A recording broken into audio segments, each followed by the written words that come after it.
C'est vrai que t'as déjà regardé du porno avec ta mère? Bien sûr. Je lui ai infligé ça.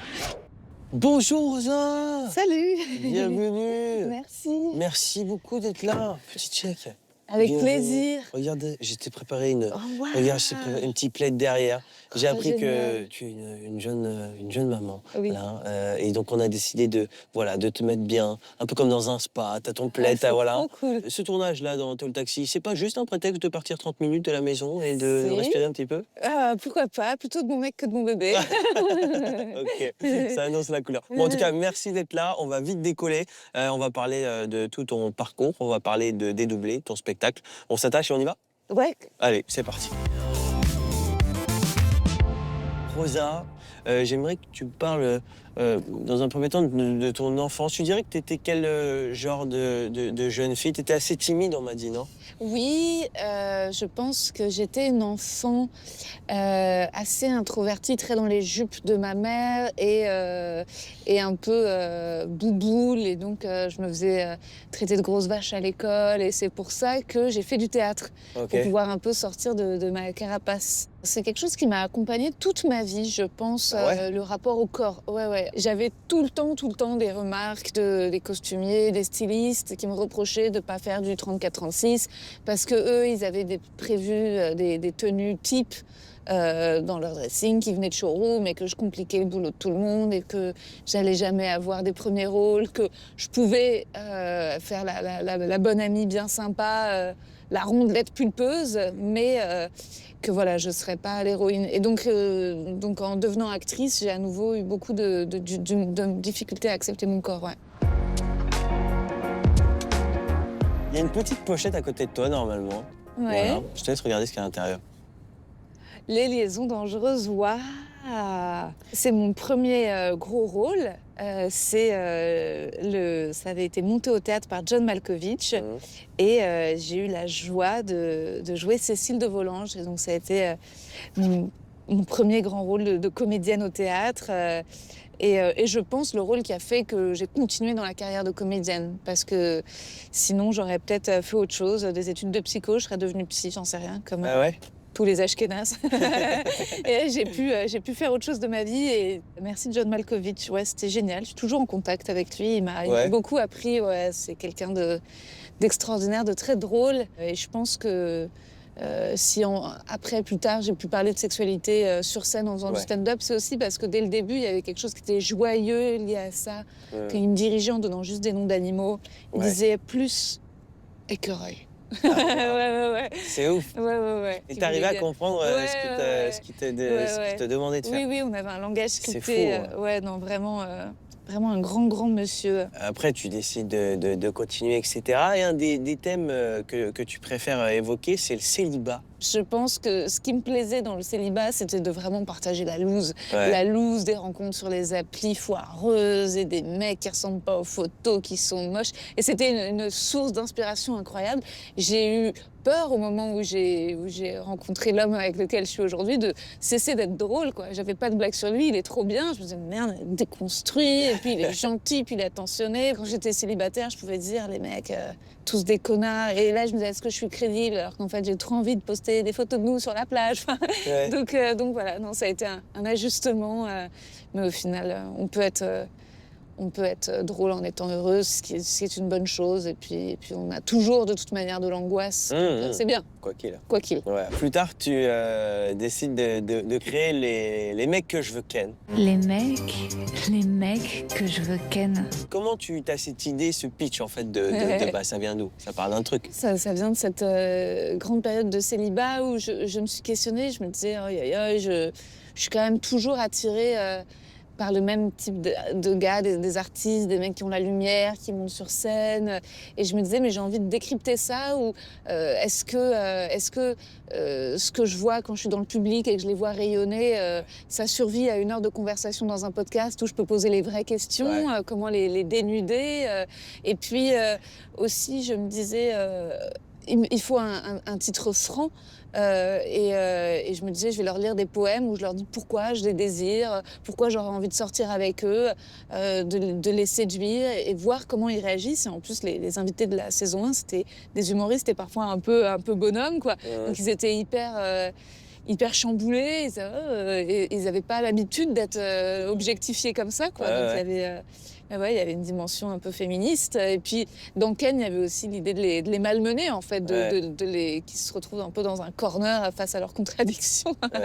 Est-ce que tu peux ouvrir la boîte à gants qui est juste en face de toi? Okay. Oh, un Barbie homme. C'est un Ken d'or. Ah bah oui, c'est un Ken d'or. C'est un Ken d'or, d'accord.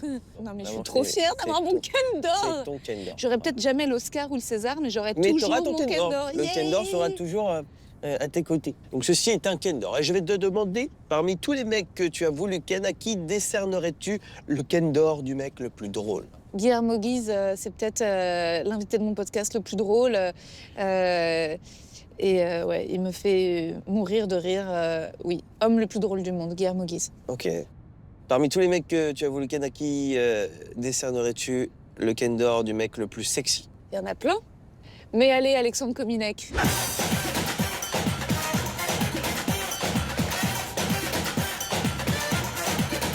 Ok, d'accord. Ouais, Alexandre Kominek, parce que il joue un peu au beauf comme ça, au gars dragueur de plage et tout, mais il a ce côté sexy et charmant. Ken d'or du mec le plus sexy, Alexandre, parce que c'est un vrai gros gentil. Le Ken d'or du pire date? C'était un mec, c'était pas un date, on avait couché ensemble juste avant de partir, le matin. Avant qu'on se sépare, enfin sur le pas de la porte, j'avais dit bon bah câlin pour se dire au revoir, et il m'avait dit non. Parce qu'il avait peur que je m'attache. Ah ouais? Ouais. Moi ça m'a fait un sketch que j'ai joué 3 ans, donc merci voilà, pour ce râteau, parce que ça m'a rapporté de l'argent. mais sur le moment j'étais quand même bien chaud, ouais. Viens, on parle de ton spectacle. Oui. Ce spectacle, ce qui est marrant, c'est que tu l'as écrit quand tu n'étais pas encore enceinte. Et finalement, aujourd'hui, tu trouves vraiment dédoublé. En fait, c'était un rêve d'avoir un bébé un jour. Je rêvais de me dédoubler, je rêvais aussi de l'expérience de la grossesse. Et donc, d'où vient ce titre? Et puis, ça m'a permis de raconter tout le parcours, en fait, du célibat au couple, mais de la congélation d'ovocytes quand j'étais encore célibataire et que j'avais déjà ce désir-là. Mais je me disais, ça se trouve, il n'y aura pas d'homme avec lequel le réaliser. Et puis, jusqu'au moment où on est ensemble, tout se passe bien, on essaie, les fausses couches, et voilà, et toute cette difficulté-là que partagent beaucoup de femmes, et trouver comment, via des blagues et le rire, parler de ces parcours de procréation qui sont juchés d'embûches, et c'est OK, et il faut en parler, il faut en rire, et ça fait du bien, et voilà, donc ça continue, voilà, c'était ça, dédoublé. Je fais un date avec un prof de philo, 45 ans, cheveux tout blancs. C'est un step, voilà. Ça est le courrier de l'hôpital pour la congélation de tes ovocytes. Et t'es dans ta trentaine, voilà, hein, tu la sens bien. C'est un peu comme un gros tampon en début de règle quand t'as un petit flux. Ça gratte. C'est ma trentaine. J'adore ce rire d'homme qui étrangement s'identifie. Et t'annonces aussi que tu vas faire le tour des 80 connards en 1h15. Selon toi, pourquoi ça a été si long de tomber sur le bon gars, en fait? J'étais vraiment attirée par les bad boys pendant longtemps. Tu vois, je dis que les mecs étaient attirés par la meuf mystérieuse et qui parle pas, mais moi aussi j'étais attirée par les mecs ténébreux, taciturnes, un peu dangereux, qui brûlent leur vie. Je trouvais ça hyper sexy, et j'avais aussi, je pense que je manquais de confiance en moi. J'avais l'impression que j'aimais fort, mais que c'était pas grave, je pouvais aimer pour deux et que c'était pas grave si lui m'aimait pas autant, parce que j'avais plein d'énergie à revendre, et donc il a fallu du temps pour que je me dise non, mais je peux trouver quelqu'un qui m'aime, et voilà. Donc je pense que c'était un long travail sur moi, et j'ai l'impression aussi que la trentaine permet ça, de rencontrer les bonnes personnes, et que la vingtaine, c'est le moment des erreurs, et on salue tous nos potes qui divorcent actuellement, des gens qu'ils ont rencontrés dans la vingtaine. C'était pas le bon moment, les gars. Voilà, on les salue. Ça coûtait cher le mariage. Dommage. Je te propose de faire un petit tu préfères pour mieux te cerner justement sur les dates, justement les rencontres, etc. C'est toujours un peu marrant. Et on va commencer avec cette première question. Celui qui te lâche un vu ou celui qui t'envoie ça va avec un S? C'est dur. Bah, quand même, celui qui est le dyslexique, hein, parce que... le Ah ouais? copain- Ah bah oui, oui, oui. La personne qui me laisse en vue, c'est horrible. Moi, j'ai Même le taux. si, je sais pas, il te répond 2 jours après, mais parce qu'il est très 2 jours occupé, après, qu'il- what? Je déteste, je bloque. Ah ouais, ok, c'est clair au moins. L'amour sans sexe ou le sexe sans amour? Bah, plutôt l'amour sans sexe, parce que pareil, le sexe sans amour, j'arrive pas... Je suis pas très... Moi, à chaque fois que je faisais l'amour, je tombais amoureuse. D'où le fait que je me sois tapé un paquet de connards, parce que j'étais en mode, bon, bah... Maintenant, je l'aime. Et après, maintenant, je réalise, mon Dieu, Ouais. heureusement que j'ai pas fait d'enfant dans la vingtaine, parce que il y aurait eu un divorce. Un mec d'1m74 ou un mec d'1m90 avec un énorme cheveu sur la langue? Écoute, le mec qui a un feu sur la langue, ça peut être mignon, en vrai. C'est vrai. Mais le mec de 1m74 rentre pile dans mes critères. Donc, je vais quand même prendre le mec d'1m74. Parce que c'est dommage de faire 1m90 et tu zozotes. Quoique ça peut être adorable. Je sais pas. Le zozotement, surtout sur quelqu'un d'1m90. Parce qu'il, enfin, tu vois, je sais pas comment dire. On s'excuse, hein, vraiment. Bah, si tu zozotes et que tu fais 1m60, Ouais. c'est plus dur. Si tu fais 1m, si tu vas à la salle Ouais. et que tu zozotes, tu vois, ça serait marrant, un gars, genre, Ouais, vraiment très baraque, Ouais. qui zozote. En vrai, c'est chouette. Ouais, c'est Le vrai. mec, il est C'est juste un chouette. tout petit peu moins intimidant. Ouais, c'est vrai, ouais. Oui, c'est vrai. Ouais. Celui qui dit je t'aime le premier soir ou celui qui veut toujours partager l'addition? J'aime bien un mec qui dit je t'aime le premier soir si je l'aime aussi. Bah, sinon, genre, j'appelle la police. et le gars qui veut toujours tout partager. Ah, c'est hard. Bah, c'est. Non, ça fait chier. Après, c'est clairement mon couple, hein, mais je gagne plus d'argent que mon mec, donc c'est comme ça, on va pas se mentir. Ouais. Déjà, le 50-50. Au départ, moi, j'ai été bien gentille. Hein. J'étais dit, si tu veux, on fait 70-30, puis à un moment, faut pas déconner quand même. Mickaël avec des abdos ou François Civil qui cuisine pour toi tous les soirs? Ah, c'est méchant. Mais Mickaël, je suis obligée, hein, j'ai un enfant. Bah, Non, non. François Civil, il est extraordinaire aussi. Et en plus, je le connais, j'ai tourné avec lui, c'est un amour. il est sympa, ouais. Il est trop sympa. Mais mon copain est vraiment quelqu'un d'extraordinaire. On Sincèrement. l'embrasse très, Oui. très fort. Oui. Et c'est lui qui garde le...